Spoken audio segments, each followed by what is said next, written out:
mwanamke, utii wako kwa mumeo hautoshelezi. Utii wako kwa mume wako hautoshelezi. Kitu ambacho nimejifunza katika maisha haya, na hasa kipindi hiki ambacho Mungu amenipa neema ya kuwepo katika huduma hii ya mahusiano, ndoa na familia, ni kwamba kwa kawaida utii ambao mke unampa mumeo, huwa haiwezekani ukampa utii mwanaume akatosheka kabisa na utii wako. Ni jambo ambalo limekuwa ni kawaida kabisa kusikia wanaume wengi wanaona utii ninaupokea toka kwa mke wangu, kwa kweli mke wangu sio mtii kama ninavyotamani. Wako wachache ambao wanaongea vizuri, lakini hata hao utakuta wanasema mke wangu anajitahidi sana kuwa mtii. Lakini sio kwamba amekuwa mtii mpaka mume wake anajisikia kuridhishwa na kutoshelezwa na utii anaupokea toka kwa mume wake. Hautoshelezi. Lakini wakati huo, wakati mume yeye ameagizwa kumpenda mkewe, pia upendo wa mwanaume kwenda kwa mkewe nao huwa hautoshelezi. Mara kwa mara pia nawasikia wanawake wanasema, yani mume wangu anajitahidi. Yani yule ambaye anaongea vizuri sana atasema mume wangu anajitahidi kunipenda. Lakini sio kwamba anajisikia upendo ninaupata toka kwa mume wangu umetosheleza. Waliopo wanaofikia kuona kwa kweli mume wangu ananipenda kwa upendo uliotosheleza. Ukichimba ndani unagundua huyu mwanamke mwenyewe ana tabia ya kuridhishwa na juhudi inayofanywa na mumewe. Hata kama anaona kuna mapungufu, ila roho yake imeumbiwa kuridhishwa.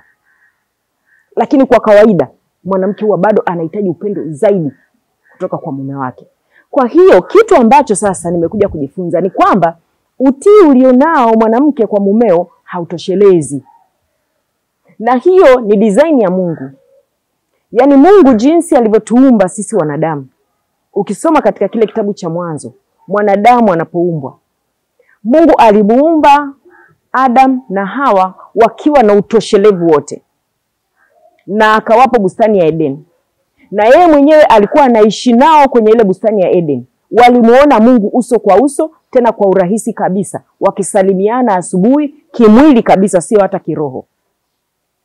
Lakini ile Mwanzo sura ya 3, baada ya dhambi kuingia ulimwenguni, baada ya dhambi kuingia kupitia katika umbo la shetani, kupitia umbo la nyoka, ndipo tunaona sasa mwanadamu anabadilishiwa kila kitu. Kinabadilika. Kwanza Mungu anakuwa ni wa kutafutwa.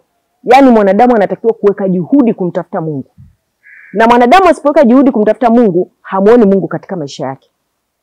Na hata anapomtafuta, anamtafuta kana kwamba ni kwa kupapasa. Sio rahisi tena kumuona Mungu. Lakini bado mwanadamu anatakiwa kuweka juhudi, sio tu katika kumuona Mungu, ila anatakiwa kuweka juhudi pia katika kujitafutia mahitaji, chakula, maji, malazi, mavazi. Anatakiwa kuweka juhudi. Toka pale Mwanzo sura ya 3. Na hapa huwa kuna kitu kimoja muhimu sana. Mara kwa mara tunakumbushana kwamba wanadamu wakati mwingine tunajikuta tunatenda dhambi. Tunapotenda dhambi tusiichukue kirahisi, kwa sababu madhara ya dhambi huwa yanabaki. Dhambi ya Adam na Eva Mungu aliisamehe, lakini madhara yake mpaka leo tunaishi nayo.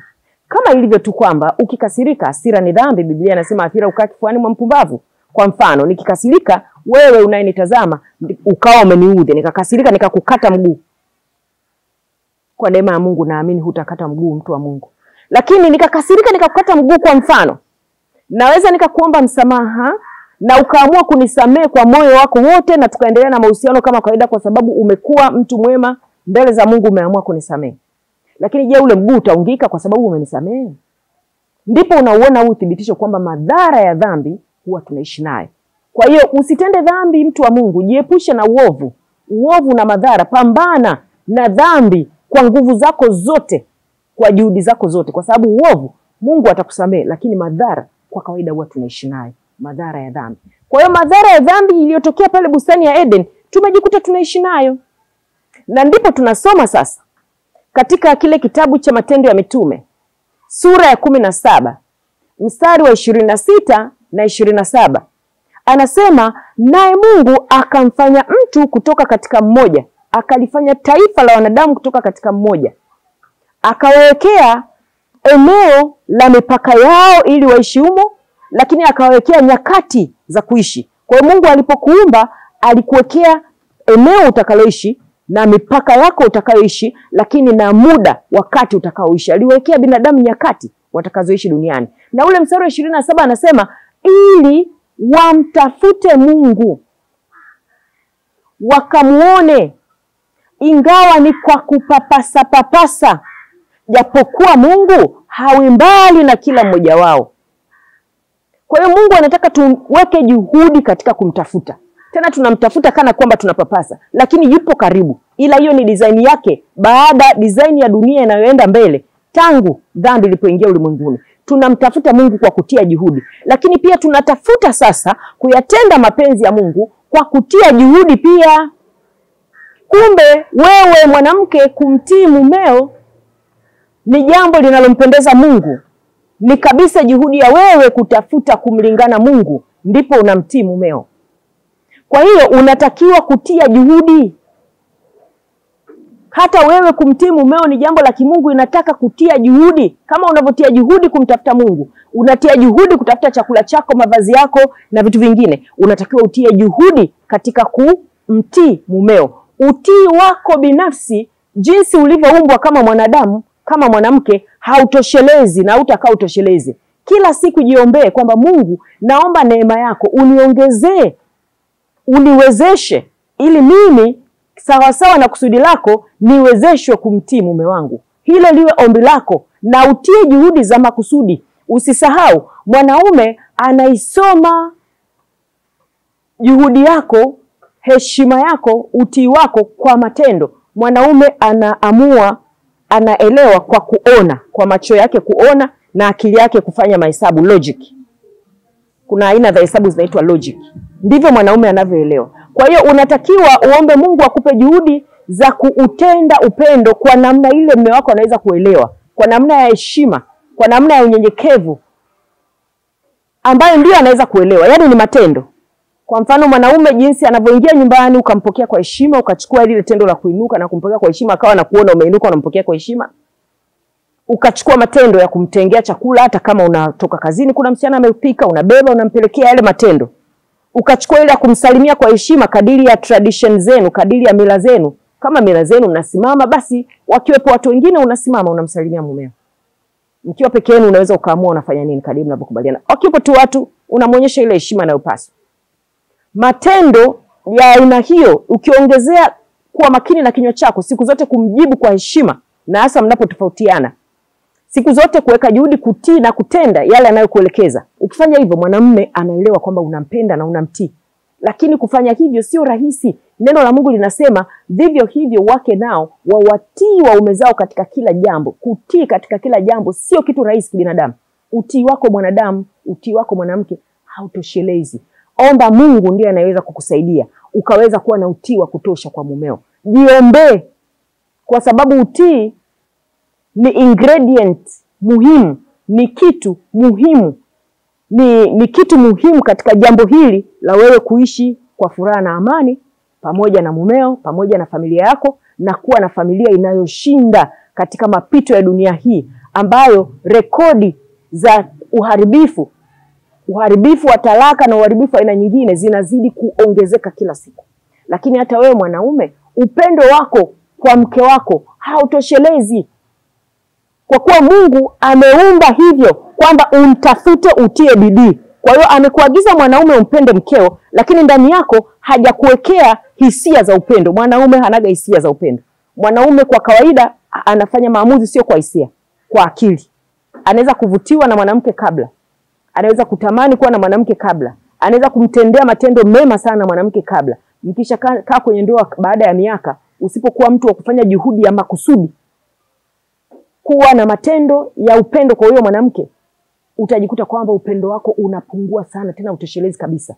Na utamtesa huyo mwanamke. Lazima utie juhudi. Kwa sababu Mungu anajua amekuagiza utii na ndani yako hajakuwekea huo utii. Ili umtafute, japokuwa yupo karibu, umtafute. Kama kwa kupapasa, umtafute. Hata katika kutenda yanayompendeza yeye kwa habari ya kumpenda mkeo, utafute, utie juhudi. Na usisahau pia, mwanamke anaamua kwa hisia. Kitu ambacho mwanamke hakihisi ni kama hakipo. Asipohisi ni kama hakipo. Na ndio maana wako wanaume ambao wamewanunulia wake zao majumba, magari, nguo za gharama, viatu vya gharama, mapochi ya gharama. Alafu wanashtukia mke wake anatembea na bodaboda ambaye hampi hata shilingi, tena yuko tayari hata yeye mwenyewe mwanamke hela anapewa na mume wake anampa bodaboda. Ukimuuliza mwanaume anakuambia huyu mwanamke alichopungukiwa nini? Kila anachotaka nimempa. Nyumba nimemjengea, nimeandika jina lake. Gari nimemnunulia. Nguo anayotaka ya gharama yote namnunulia. Viatu anavyotaka vya gharama yote namnunulia. Hivi huyu mwanamke anachotaka nini hasa ambacho amekikosa kwangu? Nampenda huyu mwanamke mimi sana. Lakini ukimuuliza mwanamke, mama, ni nini kimetokea? Mbona umemsaliti mumeo? Anasema huyu mwanaume mimi hanipendi. Namwambia mbona mumeo anasema kakununulia gari kanena? Anasema ndio hivyo vitu kanunua, lakini nikimwambia mume wangu basi leo wahi tule chakula pamoja jioni, ananiambia niko busy. Nikimwambia mume wangu mbona sikuoni, nahitaji tupate muda tuongee, nahitaji hiki nahitaji kile tukae pamoja, mume yuko busy. Mwanamke anasema mwanaume hanipendi. Kwa hiyo ujue kama unamnunulia mwanamke vitu lakini hugusi hisia zake, mwanamke haoni chochote ambacho hajakihisi. Hisia zake hazikipokei, hakioni, ni kama hakipo. Kwa hiyo mwanamke lazima uguse hisia zake. Uguse hisia zake. Wataalamu wanatuambia kuna namna 5 love languages. Kuna lugha 5 ambazo watu wanaweza kupokea mapenzi, kupokea upendo kutoka kwa wenza wao. Kuna hizi 4 ambazo mimi naomba nikutie moyo. Kuna hii moja ya mguso.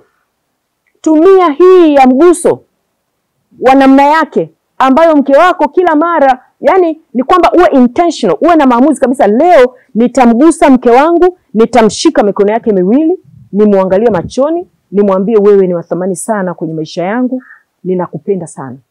Nimwambie wewe ni mwanamke mzuri, uzuri wako unazidi kuongezeka siku baada ya siku.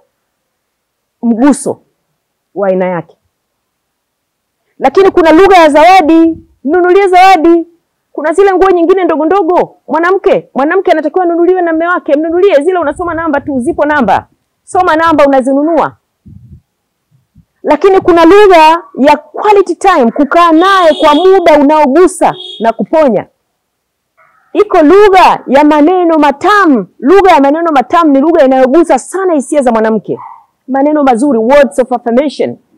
Mwambie wewe ni mzuri, wewe ni wa thamani, unapendeza, ninakuhitaji sana katika maisha yangu, wewe ni mama bora wa watoto wangu, asante kwa kunipa chakula kizuri, asante kwa kunihudumia hivi. Mwambie maneno. Mwanamke pia anaguswa sana kwenye hisia zake na hayo maneno. Na hivyo vitu ukivifanya vizuri, sasa ndio ukaongezea na hayo magari unayonunulia, hizo nyumba unazomjengea, quality time unayo. Quality time ni muda ambao unatakiwa uwe muda wa thamani, yani muda ambao hata kama umeweka ni lisali moja tu kwa siku. Lakini ukikaa na mke wako muda huo, ni simu umezima, ni TV umezima, ni laptop umezima, kila kitu umeweka pembeni. Unaongea naye ukiwa unamwangalia yeye. Ukigusa hisia zake namna hiyo, ndio mwanamke anaelewa kwamba unampenda. Vinginevyo, wewe mwanaume ndani yako upendo ambao uko nao hautoshelezi. Wanawake hawatatoshelezwa na upendo wa waume zao, isipokuwa mwanaume umeweka juhudi za makusudi na kuomba Mungu akusaidie. Lakini ulivyoumbwa ni kwamba Mungu ameweka namna fulani ili wewe uendelee kuwa unajua Mungu yupo na kwamba unamhitaji akusaidie. Ndani yako una mapungufu katika kutenda linalompendeza na unamhitaji Mungu ili yeye akusaidie katika kuhakikisha kwamba ndoa yako inakuwa salama. Na mimi nikajifunza pia kitu katika Mhubiri ile sura ya 3 mstari wa 10. Anasema nimegundua kwamba Mungu ameweka kitu kwamba mwanadamu anatakiwa kuwa katika hali ya kuhangaika, ya kuweka bidii, kutafuta lilo kusudi la Mungu. Kila kitu amekifanya kuwa chema kwa wakati wake. Lakini ili ufanye kusudi la Mungu, ameweka kitu cha wewe kuhakikisha unahangaika nacho siku kwa siku. Kwa hiyo usisahau, upendo wako mwanamke hautoshelezi. Omba Mungu akusaidie. Yeye mwenyewe atakusaidia ukijua yupo katika maisha yako. Atakuwezesha kuwa na utii ambao kwa neema mume wako atauelewa. Lakini upendo wako mwanaume kwa mkeo hautoshelezi. Omba Mungu atakusaidia. Ili kiasi kile cha upendo ambacho Mungu anakujalia pia kipokelewe kwa neema na kijaziliziwe kwa neema ya Mungu, mke wako akipokea atosheke nacho.